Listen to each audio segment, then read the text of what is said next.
അവളുടെ മനസ്സിലേക്ക് ഇത്തിരി മുമ്പ് നടന്ന കാര്യങ്ങൾ ഓരോന്നായി തെളിഞ്ഞു വരാൻ തുടങ്ങി. ഒരുതരം ഉൾഭയത്തോടെ അവൾ ഓരോന്നായി ഓർത്തെടുക്കാൻ തുടങ്ങി. വീട്ടിൽ നിന്നിറങ്ങി അവൾ വേഗം റോഡിലൂടെ നടന്നു. എത്രയും പെട്ടെന്ന് ആദമിൻ്റെ അടുത്തെത്തണം, അതായിരുന്നു ഉള്ളിൽ. അവനോട് താൻ ദേഷ്യത്തിൽ പറഞ്ഞിട്ടുള്ള ഓരോ കാര്യങ്ങളും മനസ്സിൽ വരുന്തോറും ആ കാലിൽ വീണ് മാപ്പ് ചോദിക്കാൻ തോന്നി അവൾക്ക്. സ്റ്റോപ്പിലെത്തി ഓട്ടോയ്ക്ക് വേണ്ടി വെയിറ്റ് ചെയ്യുമ്പോഴാണ് അവൾ നിൽക്കുന്നതിൻ്റെ തൊട്ടടുത്ത് ഒരു കാർ കൊണ്ട് നിർത്തിയത്. അവൾ ചുറ്റും നോക്കി. ആരും അടുത്തെങ്ങും ഉണ്ടായിരുന്നില്ല. അപ്പോഴേക്ക് കാറിൽ നിന്ന് രണ്ടുപേര് പുറത്തേക്ക് ഇറങ്ങിയിരുന്നു. പൗർണമിയല്ലേ? അതിലൊരാൾ അടുത്തേക്ക് വന്ന് ചോദിച്ചു. അവൾ നേരിയ പേടിയോടെ അധികം തലയാട്ടി. എന്നാൽ ആ നിമിഷം തന്നെ മറ്റയാൾ തന്റെ മുഖത്തേക്ക് സ്പ്രേ ചെയ്തിരുന്നു.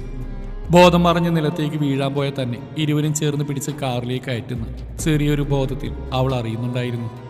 എല്ലാം ഓർമ്മയിൽ വന്നതും അവൾക്ക് നന്നായി ഭയം തോന്നുന്നുണ്ടായിരുന്നു. കണ്ണുകൾ നിറഞ്ഞൊഴുകി, ശരീരം വല്ലാതെ വിറച്ചു.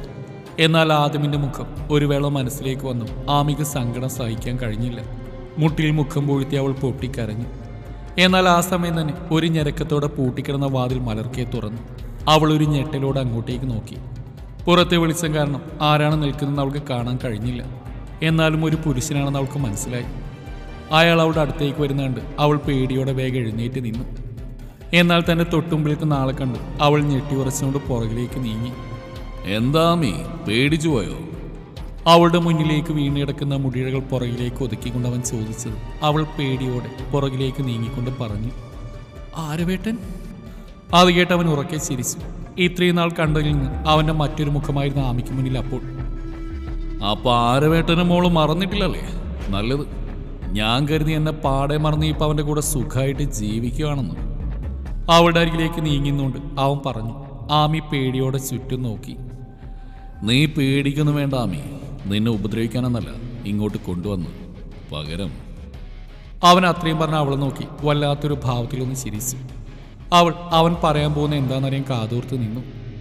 പകരം ഈ പൗർണമി ആരവെന്ന ഞാൻ താലുകെട്ടി സ്വന്തമാക്കാൻ പോവാ.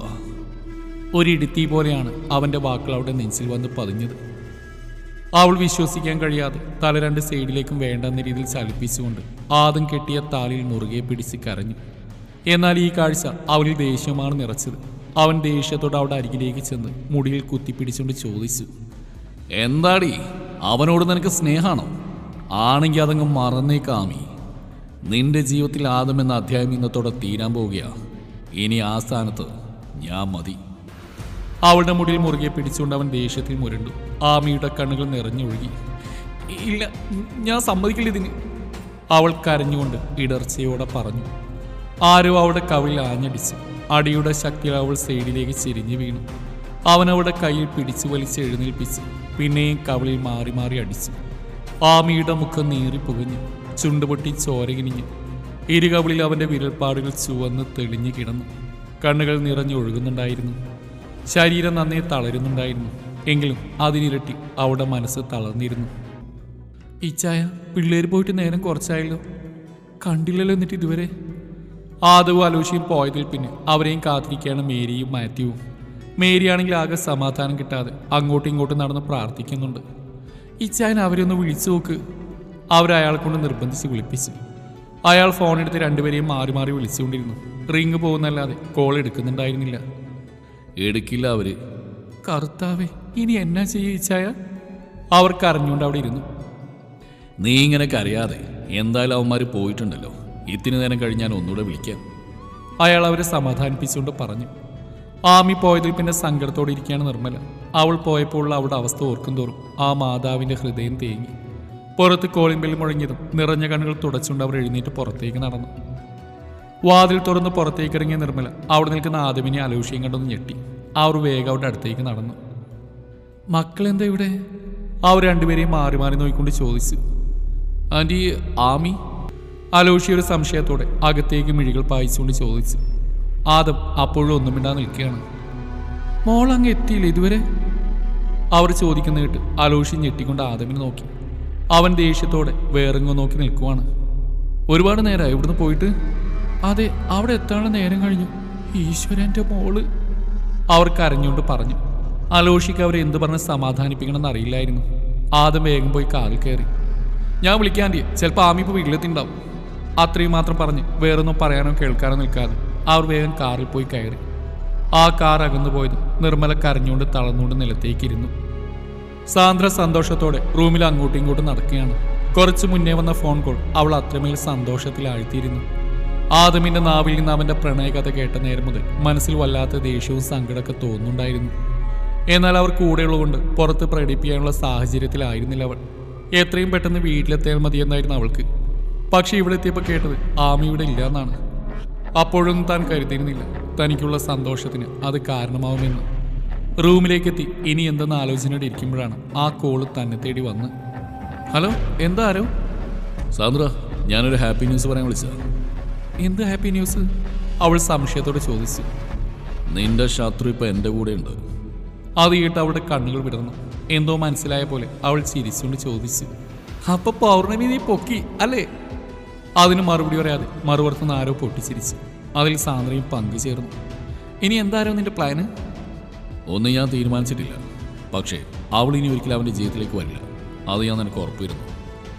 ആരവിന്റെ ഉറപ്പോടെയുള്ള വാക്കുകളിൽ സാന്ദ്രയുടെ മുഖത്തെ എല്ലാം നേടിയെടുത്തവളെ പോലെ ആത്മവിശ്വാസത്തോടെ ഒരു പുഞ്ചിരി വിരിഞ്ഞു. മതി, എനിക്ക് ആ ഉറപ്പ് മതി. ആദം ഇനി അവൻ എൻ്റേതായിരിക്കണം. പൗർണമി എന്ന കരിനിഴൽ ഇനി എനിക്കും അവനിടയിലേക്ക് വരാൻ പാടില്ലാരോ. വരില്ല സാന്ദ്ര, പൗർണമി എൻ്റേതാ, ഈ ആരവിൻ്റേത്. വിട്ടുകൊടുക്കില്ല ഇനി ഞാൻ ആർക്കും. അവന്റെ ദൃഢതയോടെയുള്ള വാക്കുകൾ മാത്രം മതിയായിരുന്നു സാന്ദ്രക്ക്. ഓക്കെ ആരോ, എനിവേ താങ്ക്സ് എലോട്ട്. തൻ്റെ ഈ ഹെൽപ്പ് ഒരിക്കലും ഞാൻ മറക്കില്ല. നമുക്ക് സൗകര്യം പോലെ ഇനിയും കാണാം. പിന്നെന്താ, ആയിക്കോട്ടെ. സാന്ദ്ര ചിരിയോടെ പറഞ്ഞു. തിരികെ അവനും അതേ ചിരിയോടെ തന്നെ സമ്മതിച്ചു.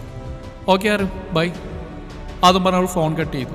സാന്ദ്ര എഴുന്നേറ്റ് റൂമിൽ പിടിപ്പിച്ചിരിക്കുന്ന വലിയ മിറർ വാളിൻ്റെ അടുത്തേക്ക് പോയി തൻ്റെ പ്രതിബിംബത്തിലേക്ക് നോക്കി. എന്തൊക്കെയോ നേടിയെടുത്ത വിജയച്ചിരിയായിരുന്നു ആ നേരം അവളുടെ മുഖത്ത്. സോറി പൗർണമി, എനിക്കെൻ്റെ ആദമിന് വേണം. അതിന് എന്ത് ചെയ്യാൻ ഞാൻ മടിക്കില്ല. നീ എന്നോട് ക്ഷമിക്കേ. ഈ ജന്മം അവൻ എൻ്റേത് മാത്രമാണ്, എൻ്റേത് മാത്രം. നീ എന്ന തടസ്സം ഇതോടെ തീർന്നു. കുറച്ച് സമയമെടുത്തിട്ടാണെങ്കിലും അവൻ്റെ മനസ്സിലേക്ക് ഇടിച്ചു കയറും ഞാൻ.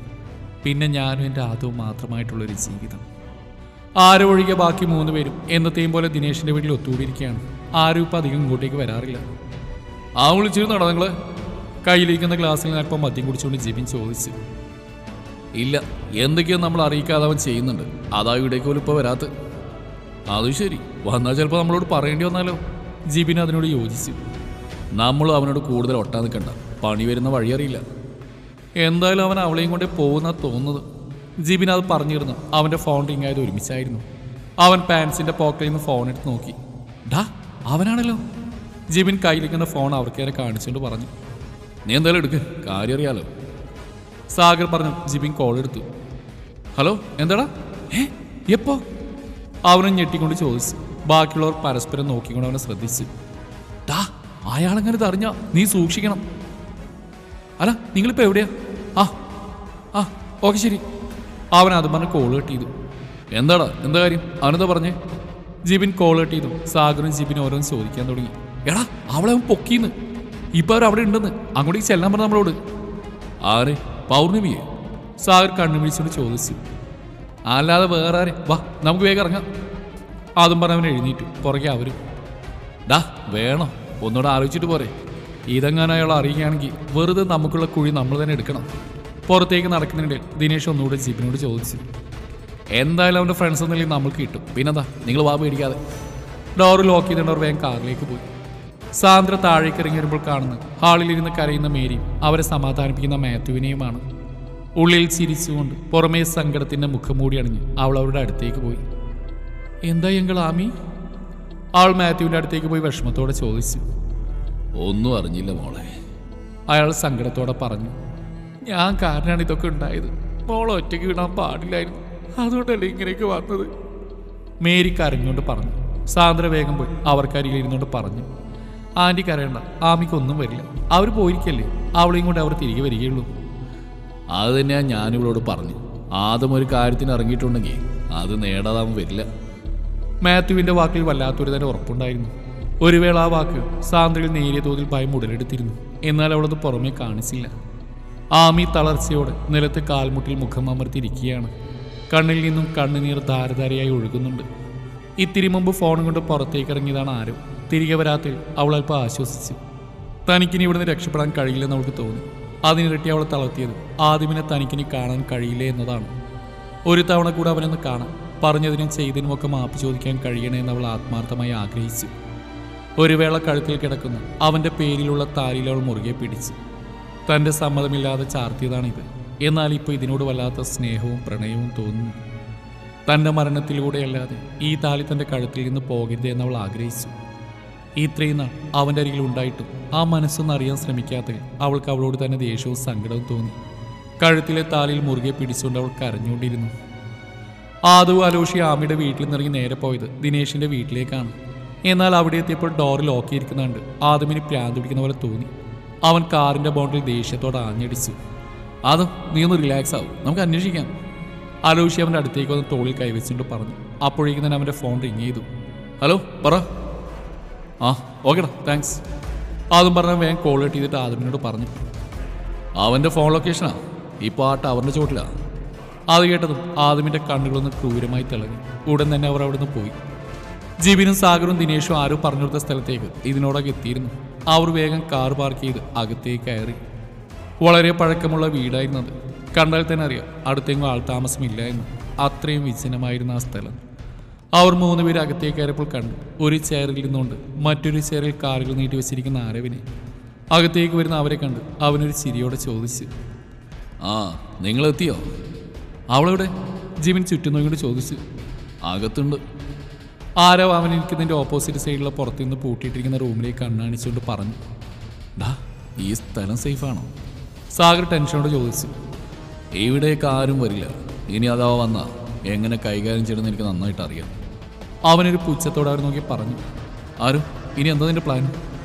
ജിബിൻ അവൻ്റെ അടുത്തേക്ക് ഇരുന്നുകൊണ്ട് ചോദിച്ചു. ഇപ്പോൾ ഒരു ഉദ്ദേശം മാത്രമേ എൻ്റെ മുന്നിലുള്ളൂ. അവളെ എത്രയും പെട്ടെന്ന് എനിക്ക് സ്വന്തമാക്കണം. എന്ന് വെച്ചാൽ നീ അത് ഉദ്ദേശിക്കുന്നത്? ആദ്യം അവിടെ കഴുത്തി കിടക്കുന്ന അവൻ കെട്ടി ആ താലി വലിച്ചു പൊട്ടിച്ച് കളഞ്ഞിട്ട് എനിക്കവളെ താലി അർത്തണം. ആരോ ഒരുതരം വാശിയോടെ പറഞ്ഞു. അതിന് അവൾ സമ്മതിക്കുമോ? സമ്മതിക്കാതെ പിന്നെന്താ? അവൾക്ക് ഇവനല്ലേ ഇഷ്ടം. പിന്നെ സാഗർ സംശയത്തോടെ ചോദിച്ചു. അതൊക്കെ പണ്ട്. എന്നാൽ അവൾക്ക് ഏറെ പ്രിയം അവനോടാ, ആ ആദമിനോട്. പല്ല് കടിച്ചുകൊണ്ട് ആരോ കോപത്തോടെ പറഞ്ഞു. അത് കേട്ട് അവർ പരസ്പരം നോക്കി. അല്ലടാ, അപ്പോൾ അവളെല്ലാം അറിഞ്ഞിട്ടുണ്ടാവുമോ? അയാൾ അവളുടെ എല്ലാം പറഞ്ഞിട്ടുണ്ടെങ്കിലോ? ദിനേശാണ് ആ സംശയം പറഞ്ഞു. അറിഞ്ഞോട്ടെ, അതെനിക്ക് ഇനി ഒരു പ്രശ്നമേ അല്ല. എന്തായാലും ഇനി അവൾ എൻ്റെ കയ്യിൽ നിന്ന് രക്ഷപ്പെടില്ല. ആരും എന്തായാലും എത്രയും പെട്ടെന്ന് എന്തെങ്കിലും ചെയ്യണം. ഇത്രയും കോൺഫിഡൻസ് ഉണ്ടെങ്കിലും ഒന്ന് സൂക്ഷിക്കുന്നത് നല്ലതാണ്. ശരിയടാ, അയാളങ്ങനെ ഈ സ്ഥലം കണ്ടുപിടിച്ച് വരുന്നതിന് മുമ്പേ നീ നിന്റെ പ്ലാൻ നടപ്പിലാക്കണം. ജീബിനെ അത് യോജിക്കുന്ന പോലെ പറഞ്ഞു. അതിന് മറുപടിയൊന്നും പറയാതെ ആരും എഴുന്നേറ്റ് പൂട്ടിയിരിക്കുന്ന വാതിലിൻ്റെ അടുത്തേക്ക് പോയി ഡോർ തുറന്ന് അകത്തേക്ക് കയറി. പുറകെ അവർ. വീട്ടിലിരുന്നിട്ട് നിർമ്മലയ്ക്കൊരു സമാധാനവും കിട്ടുന്നുണ്ടായിരുന്നില്ല. അവർ വന്നുപോയതിൽ പിന്നെ ഇതുവരെ വിളിച്ചുമില്ല. അതുകൊണ്ട് തന്നെ ആമി തിരിച്ചെത്തി കാണില്ല എന്നവർ ഭയപ്പെട്ടു. നേരത്തെ തളർന്നിരുന്ന ആ ഇരിപ്പ് തന്നെയായിരുന്നു.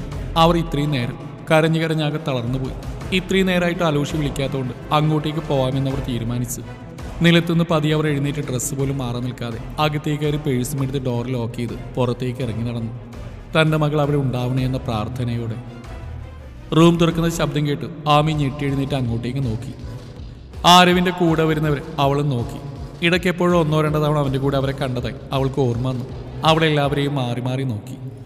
എന്നാൽ അവരുടെ 3 പേരുടെയും നോട്ടം അവളുടെ ശരീരത്തിലേക്കായിരുന്നു. അവരുടെ കഴുകൻ കണ്ണുകൾ കൊണ്ട് ആ കുഞ്ഞുടലിനെ കൊത്തി വലിച്ചു. അവളുടെ സൗന്ദര്യം അവരെ അത്രമേൽ മോഹിപ്പിച്ചു. തന്നെ വല്ലാത്തൊരു ഭാവത്തിൽ നോക്കുന്ന അവരെ കണ്ട് അവൾക്ക് പേടി തോന്നി. അവരുടെ കണ്ണുകൾ തൻ്റെ ശരീരത്തിലൂടെ പാഞ്ഞു നടക്കുന്ന കണ്ട് അവൾക്ക് അറപ്പും സങ്കടവും ഭയവും തോന്നി. അവളൊരാശ്രയത്തിനായി ആരവിനെ നോക്കി. എന്നാൽ അവളെ വല്ലാത്തൊരു ഭാവത്തോടെ നോക്കിയിരിക്കുന്ന അവനെ കൂടെ കണ്ടതോടെ അവളുടെ കണ്ണുകൾ നിറഞ്ഞൊഴുകി. ആരവ് നടന്നവളുടെ അടുത്തേക്ക് പോയി. തൻ്റെ അടുത്തേക്ക് വരുന്ന അവനെ കണ്ട് അവൾ സുമരോട് ചേർന്ന് നിന്നു. ഇതാരൊക്കെയാണെന്ന് മനസ്സിലായോ നിനക്ക്?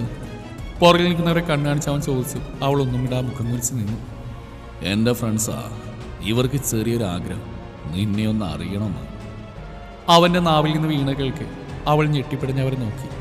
തൻ്റെ ശരീരത്തിലൂടെ പായുന്ന അവരുടെ കണ്ണുകൾ കാണുക അവൾക്ക് അറപ്പും ഭയവും തോന്നി. നീ പേടിക്കണ്ട, ഇപ്പോഴൊന്നല്ല, എൻ്റെ ആവശ്യം കഴിഞ്ഞതിന് ശേഷം മാത്രം.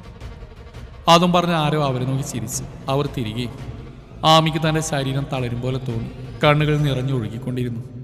എന്നാൽ അതിനിടയിൽ ആരവിൻ്റെ കണ്ണുകൾ പോയത് അവളുടെ കഴുത്തിൽ കിടക്കുന്ന താലിയിലാണ്. അവൻ ചൂണ്ടുവിരൽ കൊണ്ട് അത് പുറത്തേക്ക് വലിച്ചെടുത്തു. ആമി ഞെട്ടിക്കൊണ്ട് അവൻ്റെ മുഖത്തേക്ക് നോക്കി. ഇനി ഇത് നിന്റെ കഴുത്തിൽ വേണ്ട, ഇവിടം കൊണ്ട് തീരണം നീയും അവനും തമ്മിലുള്ള ബന്ധം. ഇനി നിന്റെ കഴുത്തിൽ കിടക്കാനുള്ള എൻ്റെ താലിയാ. അതുകൊണ്ട് ഇതിനി നിനക്ക് ആവശ്യമില്ല.